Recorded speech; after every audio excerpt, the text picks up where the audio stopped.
You look around and the mess is still there. The dishes, the laundry, the corner of the room you've been ignoring for 2 weeks. And you feel it, that quiet, heavy shame. Not just about the clutter, about yourself. Because somewhere along the way, you started believing that the state of your home is the state of your soul. That if you were really doing okay, really had it together, your space would show it. And it doesn't. So what does that mean about you? That feeling stays with you. It doesn't clock out when you leave the house. You're sitting at work, or talking to a friend, or lying in bed trying to sleep, and somewhere in the back of your mind, it's still there. The undone dishes, the pile of clothes on the chair, the counter that's been cluttered for so long you've almost stopped seeing it. Almost. But not quite. And the hardest part isn't even the mess itself. It's the story you've built around it. You've told yourself you're lazy, disorganized, that you just don't care enough. Maybe someone else told you that growing up, and the words landed somewhere deep. Or maybe no one said it out loud, but the feeling was always there, that other people manage to keep their lives together, and you can't even keep your kitchen clean. And if you can't do that, what does that say about everything else? Here's what nobody tells you. That shame you feel, it's not a character assessment, it's a symptom. And the mess, the actual physical mess, is almost never about the mess. Your brain has a system for organizing tasks, planning, prioritizing, starting, following through. Psychologists call it executive function. And under normal, low-stress conditions, it works reasonably well. You can look at a sink full of dishes and think, okay, I'll do those after dinner. And then you do them. But here's what happens when your nervous system is overwhelmed. That same system, the one that helps you plan and follow through, starts to shut down. Not because you're broken, because your brain is doing exactly what it was designed to do under stress. It shifts its resources. It stops worrying about the dishes and starts managing the threat it perceives. Whether that threat is financial pressure, relational pain, grief, chronic anxiety, or just the accumulated weight of too many things for too long, your brain doesn't care what the source is. It just knows, we are in survival mode now. The dishes can wait. And so they do. Days pass. The pile grows. And then something strange happens. The mess itself becomes part of the overwhelm. Your brain now has to process the disorder every time you walk into the room. It registers the undone tasks. It adds them to the invisible list. And that list, the one no one else can see, gets heavier and heavier until the idea of even starting feels impossible. Not difficult. Impossible. That's not laziness. That's a nervous system that's hit its limit. But here's where it gets confusing. Because the shame kicks in at exactly the wrong moment. Right when your brain has the least capacity to act, your inner voice gets the loudest. You're not doing enough. Look at this place. What's wrong with you? And that voice doesn't motivate you. It paralyzes you. Because shame doesn't create energy, it drains it. It makes you want to hide, not engage. To close the door to that room. To stop inviting people over. To just not look at it anymore. And the less you look, the worse it gets. And the worse it gets, the more ashamed you feel. And the more ashamed you feel, the harder it is to start. That's the loop. And once you're inside it, it's almost impossible to break from the inside, because the very thing you need to get out is the thing the loop is stealing from you. Now, here's the nuance. Because this isn't one thing. For some people, the struggle with their home is depression wearing a disguise. Depression doesn't always look like crying in a dark room. Sometimes it looks like a sink full of dishes and a laundry pile that's been there for 3 weeks. It looks like moving through your day just functional enough to get by, but with nothing left over for the space you live in. For others, it's perfectionism, which sounds like the opposite problem, but it isn't. When your brain has decided that cleaning means doing it right, that doing it right means doing it all, and doing it all feels impossible, the only available response is to do nothing. The whole project becomes too big to start. So you don't.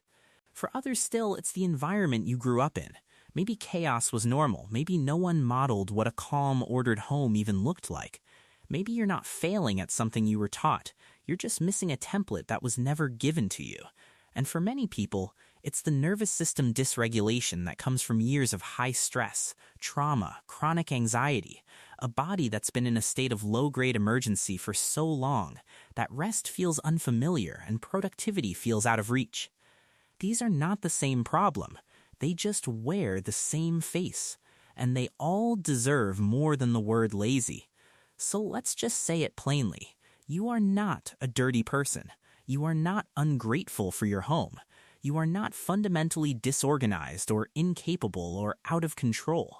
You are a person who is carrying something, and the weight of it is showing up in your environment, because that's what happens when we carry too much for too long. The inside starts leaking out. Your home is not a moral report card. It is a mirror.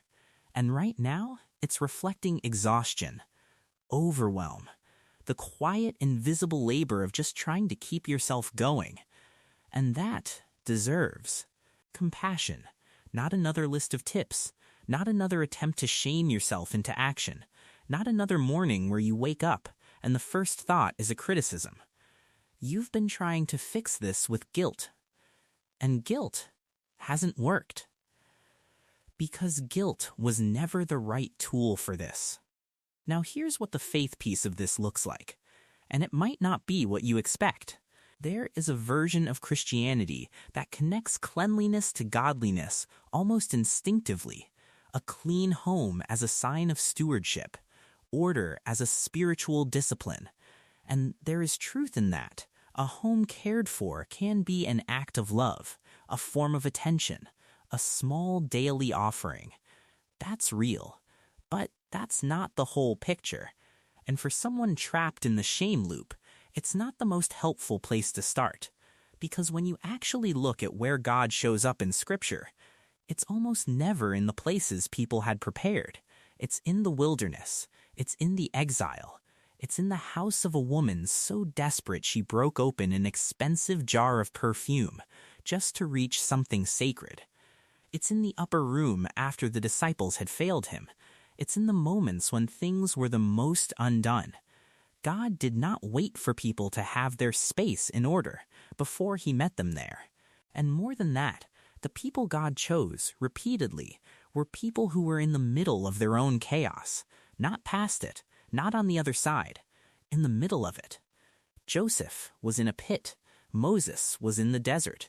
David was hiding in caves. Elijah was burned out and asking to die. These were not people who had it together. These were people who were met exactly where they were. The spiritual invitation here is not to clean your house so God can bless it.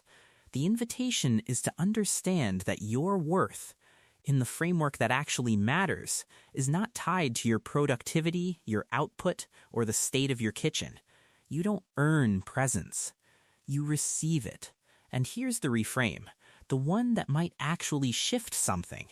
The goal of a clean home is not to prove something. It's not to earn rest or demonstrate that you're capable or show the world you have it together. When cleaning becomes about proving, when it becomes tied to your value, it stops being a simple physical task and becomes a referendum on who you are. And nobody can sustain that. It's too heavy.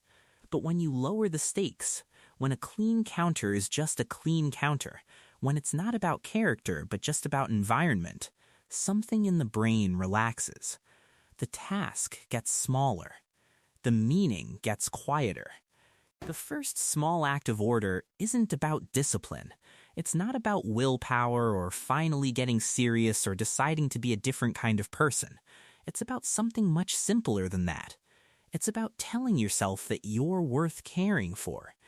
Not your image, not your reputation, not the version of you that has it all together.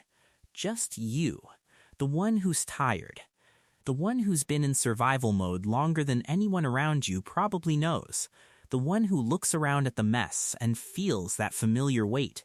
That person, This version of you, right now, is worth a small act of care, not because it will transform your life, not because it will suddenly make everything make sense, but because you live here, in this body, in this home, in this life. And you deserve to be somewhere that reflects even a little that you matter. Start with one thing, not to fix yourself, not to prove yourself, just because you're here and you're worth it.